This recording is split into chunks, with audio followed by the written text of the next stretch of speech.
ఆది సాయి కుమార్ గారు ఇప్పుడు కొత్తగా యాక్ట్ చేస్తున్న మూవీ శంబల. అయితే ఆది సాయి కుమార్ గారు ఈ శంబల మూవీకి ముందు లాస్ట్ యాక్ట్ చేస్తున్న మూవీ షణ్ముఖ. అయితే ఈ షణ్ముఖ మూవీ ఈ మధ్య రిలీజ్ అయింది. అయితే షణ్ముఖ మూవీతో ఆది సాయి కుమార్ గారికి ఒక మంచి హిట్ వచ్చింది. అయితే ఆది సాయి కుమార్ గారు షణ్ముఖ మూవీ రిలీజ్ తర్వాత కాస్త టైం గ్యాప్ తీసుకొని ఇప్పుడు మళ్ళీ ఈ శంబల మూవీలో యాక్ట్ చేస్తున్నారు ఆది సాయి కుమార్ గారు. చూడాలి ఆది సాయి కుమార్ గారికి ఈ శంబల మూవీతో కూడా ఇంకొక మంచి హిట్ తనకి వస్తుందా లేదా అనేది మనం ఈ శంబల మూవీ రిలీజ్ అయ్యాక చూడాలి. అయితే శంబల మూవీలో అర్చన అయ్యర్ గారు యాక్ట్ చేస్తున్నారు. అయితే అర్చన అయ్యర్ గారు ఈ శంబల మూవీకి ముందు లాస్ట్ యాక్ట్ చేసిన మూవీ కృష్ణమ్మ. అయితే కృష్ణమ్మ మూవీ రిలీజ్ అయ్యి 2 years అయిపోయింది. అయితే కృష్ణమ్మ మూవీ రిలీజ్ అయ్యి మంచి హిట్ అయింది. అయితే కృష్ణమ్మ మూవీతో అర్చన అయ్యర్ గారికి ఒక మంచి హిట్ వచ్చింది.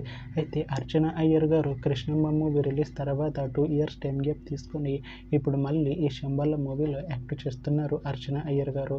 చూడాలి అర్చన అయ్యర్ గారికి ఈ శంబల మూవీతో కూడా ఇంకొక మంచి హిట్ తనకి వస్తుందా లేదా అనేది మనం ఈ శంబల మూవీ రిలీజ్ అయ్యాక చూడాలి. అయితే శంబల మూవీ టీం ఈ మధ్య ఒక చిన్న టీజర్ని విడుదల చేసింది. అయితే దానికి మంచి రెస్పాన్స్ వచ్చింది.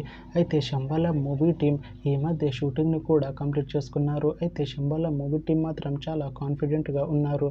ఈ శంబల మూవీ మంచి హిట్ అవుతుంది అంటున్నారు మూవీ టీం. అయితే శంబల మూవీని ఈ డిసెంబర్లో రిలీజ్ చేసేలా ప్లాన్ చేస్తున్నారు మూవీ టీం. చూడాలి శంబల మూవీ రిలీజ్ అయ్యాక మంచి హిట్ అవుతుందా లేదా అనేది మనం ఈ శంబల మూవీ రిలీజ్ అయ్యాక చూడాలి. Thanks for watching this video friends. మీకు ఈ వీడియో నచ్చితే ఈ వీడియోని లైక్ చేయండి. ఇంకా ఇలాంటి మూవీ అప్డేట్స్ కోసం ఈ ఛానల్ని సబ్స్క్రైబ్ చేసుకోండి.